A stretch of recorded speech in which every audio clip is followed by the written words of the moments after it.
بسم الله الرحمن الرحيم، والصلاة والسلام على أشرف الأنبياء سيدنا محمد صلى الله عليه وسلم. ازيكم حبايبي؟ عاملين ايه؟ يا رب تكونوا بخير وبصحة وسعادة وسلامة يا رب. الفيديو النهاردة فيديو مميز جدا جدا جدا. هنعمل مع بعض الفطير المشلتت بطريقة سهلة وبسيطة، ومش هتاخد منك وقت، وهيطلع معاكي مورق وآخر حلاوة، وريحته تجيب آخر الشارع وطعم. فخليكم معايا لنهاية الفيديو عشان فيه تكات وفيه حاجات لازم تاخدوا بالكم منها. فيلا بينا نبتدي الطريقة. عندنا بولة فيها كيلو دقيق، هنحط لها معلقة ملح صغيرة، وهنحط لها 3 معالق سكر. معلش أنا السكر لما حطيته ما كانتش الكاميرا شغالة. وبنبتدي نزود مية دافية واحدة واحدة كده لحد ما يدينا عجينة طرية وما بتلزقش في الإيد، وبياخد عد كتير. بس هو عيبه الحاجة الوحيدة إنه بياخد عد كتير عشان ما يدينا العرق بتاعه، يطلع العرق بتاعه ويدينا المطة بتاعته، وعشان ما يقطعش معانا واحنا بنفرده.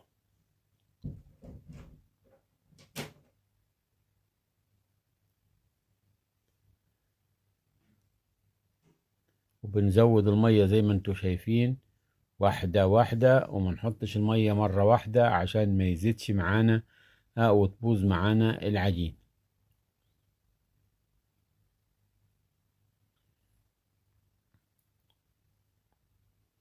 نحطه على الرخامة ونبتدي نعجن فيه لحد ما يدينا العجينة الطرية اللي بقول لكم عليها.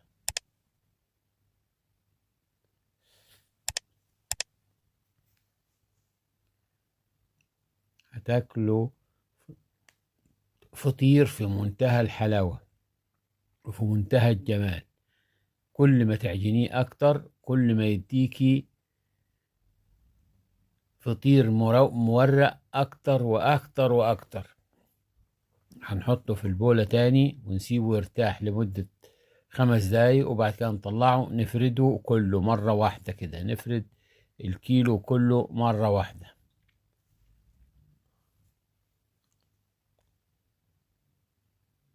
نفرده بتخانة حوالي نص 5 ملي، وبعد كده ندهن عليه الزبدة. نقطعها كده ونفردها عليه لحد ما تسيح وتفرد معانا في كل العجين.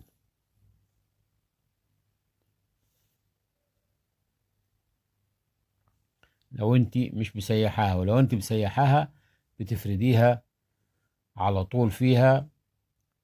فانا بوريكم ان يعني ممكن لو الزبدة مش سايحة ممكن نعمل الفطير عادي برضو وهيسيح معانا على الفطير بتاعنا.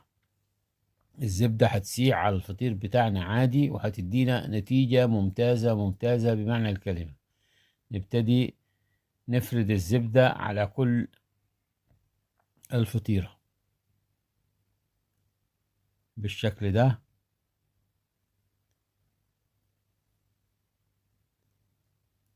اهي اتفردت الزبدة كلها على الفطيرة.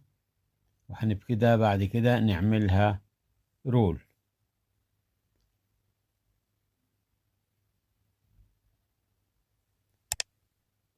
نبتدي نعملها رول زي ما انتم شايفين كده. دي بتسهل معاكي الفطير وبتديكي نتيجة ممتازة. بدل ما بتعملي كذا مرة تفرديه، لا كده انت فردتيه مرة وبعد كده هي مرة تانية وخلاص على كده، وبيديكي فطير. ده بنقطعه زي ما انتم شايفين. هيطلع معانا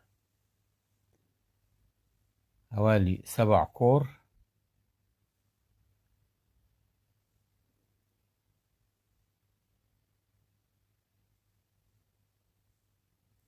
3 هنعملهم فطيرة واحدة، والأربعة التانيين كل 2 هنعملهم فطيرة. الاتنين الكبار هنعملهم، والتلاتة الصغيرين هنعملهم فطيرة واحدة. وكده بنكورهم، وبعد كده نحطهم في صينية زي كده وندخلهم الفرن.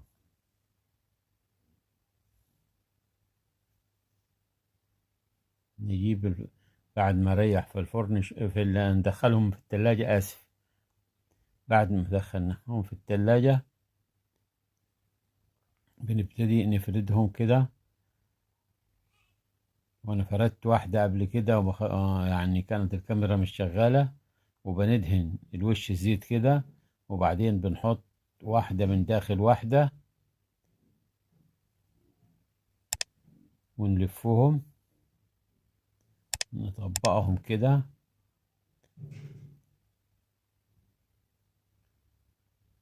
ونركنهم على جنب. ونعمل التانية بنفس الطريقة، نفرد. شايفة بتتفرد بالإيد، سهلة جدا وما بتقطعش معانا.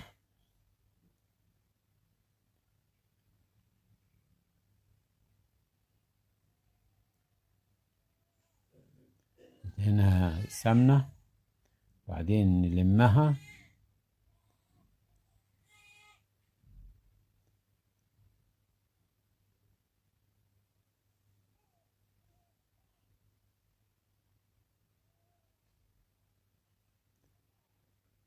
نكمل كل الفرد بالطريقة دي. شايفين الفطيرة بتجري معانا جاري.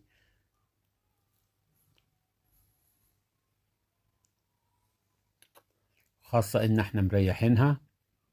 بعد كده بندهنها طبقة الزبدة ونحط التانية عليها، وبعد كده نقفل زي ما قفلنا في الأولانية وندهن الزبدة بتاعتنا.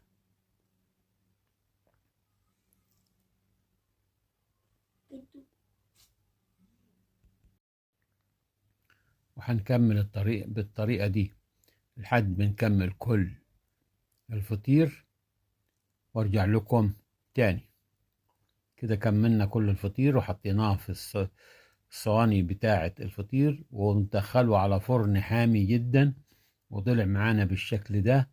آخر حلاوة مورق معانا. وهنفتح واحدة، شايفين كل ورقة بورقتها اهي، وطري. فأتمنى تجربوه وتقولوا لي بتتابعوني منين. والسلام عليكم ورحمة الله وبركاته.